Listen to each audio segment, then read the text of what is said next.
কি আর দেখে? তাই তো প্রভু ত্রেতা দাপরে আসলেন কৃষ্ণ অবতারে, অসংখ্য অসংখ্য লীলা করেছেন বৃন্দাবনে। তারপরে তার কোনো লীলায় বাধা ছিল না, কিন্তু রামচন্দ্র অবতারে বাধা ছিল।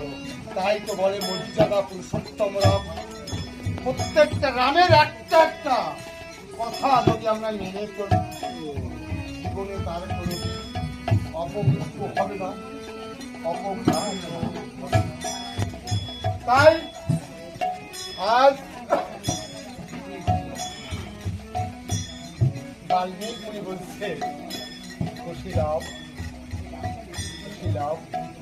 দাদু ভাই, তোমরা আর বেশি কথা বলো না, তোমরা রামকে আর বেশি কথা বলো না। জানো না ওই রামকে তোমরা জানো না। শোনো দাদু ভাই, ওই রাম দয়াময় হলো তোমাদের জন্মদাতা পিতা। মানি না, আমরা মানি না দাদু, এটাই সত্য। রাম যদি পিতা হয়, তাকে আগে আমার মা লক্ষ্মীকে এখানে নিয়ে আসতে হবে।